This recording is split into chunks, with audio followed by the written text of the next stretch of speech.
Эрдэнэс 5-7 гэдэг компани байгуулагдаад 15 жил болж байна. Монгол улсын эдийн засгийн ус үлэмж хэсгийг Монголын экспортын орлого, Монголын төсвийн орлогын үлэмж хэсгийг бүрдүүлж байгаа Эрдэнэс 5-7 одоо хувьцаат компанийнхаа нийт хамт олонд төслийг үр шимээ хүртэж байгаа нийт Монголын ард түмэндээ Эрдэнэс 5-7 хувьцаат компани байгуулагдсны түүхт 15 жилийн өмнө юм.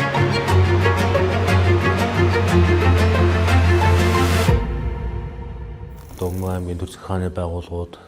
бүтгэрүүд, төсний байгууллагууд, цогцлын сум гээд бусад одоо оролцогч талууд бол энэ компанитай үйл ажиллагааны хувьд нэлээд уялдаж ингэж явдаг юм аа. Тийм учраас энэ бол бас Монгол улсын компани, нөгөө талаас бас Өмнө аймагт үйл ажиллагаа явуулдаг утгаараа манай нутгийн одоо урхаануудын нэг гэж ингэж боддیں۔ Одоогийн байдлаар бол нийт ажилтны 26% буюу 485 хүн Өмнө аймагаас ажиллаж байна. Одоо орон нутгийн туслан гүйцэтгэгч компаниуд бас нэлээд олон компаниуд энэ компани дээр Эрдэнэс 5-7 компанитай ажиллаж байдаг. Тэр утгаараа 2024 онд 750 тэрбум төгрөгийг одоо Өмнө аймгийн төсвийн орлого болж тэгээд улсад одоо орлого төвлөрсөн. Тэгэхээр энэ бол өөрөө энэ агуулгаараа маш том хэмжээний үлэмж үйл ажиллагааны хүрээ Монголын эдийн засгт өгөөж хувьд бол үлэмж ийм компаниуд хувирсан. Компани дээр бол зөвхөн уурхайн асуудал гэхээс илүү бас бид нар бол орон нутгийн хувьд Эрдэнэс 5-7 компанитайгаа Монголын одоо мегацлуудыг хамтан хэрэгжүүлэхийн төлөө бол Эрдэнэс 5-7 компани орон нутгийн одоо төр захиргааны байгууллага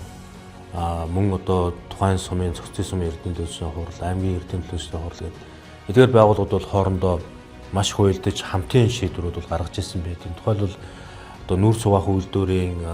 нүүр сугаах баяжуулах одоо шинэ мега төсөл 5-7 ханг чиглэлийн автозам, 5-7 хошин сугаах чиглэлийн автозам, төмөр замын төслүүдийн орон нутгаас одоо шаардлагатай зөвшөөрлүүд, за одоо кемпинг зөвшөөрөл, за тухайлбал одоо төвөмөл стаашд матмлын төр зөвшөөрлүүд гэдэг энэ олон зөвшөөрлийг бол аймгийн эрдэнэ төлөвчдийн хурлаас эрх олгогдсны дагуу бол тухайн бүрд одоо аймгийн засаг дарга нар зөвшөөрлүүдийг цаг алдгүй болгож Өмнө аймгийн төр захиргааны байгууллага, Өмнө аймгийн орон нутаг компаниудаа хамтарч бас том төслүүдийн ард бол амжилттай гарч байгаа. Компани байгуулагдсан цаас хойш бол орон нутгийн аймаг сумын хэмжээнд одоо нийгмийн хариуцлага хүрээнд бол 60 орчим тэрбум төгрөгийн хөрөнгө оруулалт хийж ажиллажээ. Эрдэнэс 5-7 кемпэс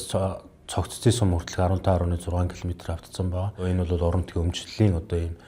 зам болсон. Дараагийн шатанд бол одоо цогцлын сумын шинэ сумын төвүүдийг бий болгох, шинэ сумын төвийг бий болгох, шинэ дэд бүтцийн хөрөнгө оруулалт, шинэ дэд бүтэц, шинэ одоо барилга байшин бүхий, нийгмийн үйлчилгээ бүхий шинэ сумын төвийг байгуулах ажлыг бол маш чухлаар одоо тавьж байгаа. Тэгэхээр энэ тал дээр бол бас л сум аймаг за нөгөө талаас бол компани хамтраад бид нар бол шинэ сумын төвийн одоо зурагцлыг бол ерөнхий төлөвлөгөө за тодорхой одоо нарийн одоо инженерийн байгууламжийн зурагцлуудыг хийж гүйцэтгсэн. Цаашдаа бол бид нар орон нутгийн хувьд бол Эрдэнэс 5-7 компани бол бидний одоо хөгжлийн стратегийн түнш байгаа. Эрдэнэс 5-7 тийм учраас бид нар бол илүү одоо идэвхтэй хамтын ажиллагаа, ялангуяа том төслүүдийн дээр хэрэгжүүлэхэд Өмнө аймгийн одоо энэ цогцлын орчин буюу 5-7 орд газар за Хамбогдын орчим гэдэг эдгээр одоо урхаануудыг гадаргын усанд холбох ялангуяа одоо хэрлэн тоон юм уу өнгө цагаан бургасны төслүүд дээр ч гэсэн одоо бид нар цаашдаа аймаг орон нутгийн зүгээс улсын зүгээс нөгөө талаас стратегийн түншлэгч одоо энэ хөгжлийн түншлэгч энэ томоохон урхаануудтай хамтраад эдгээр одоо усны төслүүдэд бас хэрэгжүүлэхэд бол аймаг орон нутгийн зүгээс маш их анхаарч одоо энэ тал дээр бол улсын хурлын гишүүд болоод засгийн газар за тэгээд одоо аймаг орон нутгийн төвшөнд бол анхаарч ингэж ажиллаж байгаа. Энэ тал дээр бол бид нар цаашдаа ахис төвшил гарна гэсэн юм итгэл өмчлөлтэй байна. Энэ одоо төсөлтөө энэ уурхайтай ямар нэгэн байдлаар үйл ажиллагаа нь уялдаж ажиллаж ирсэн, ажиллаж байгаа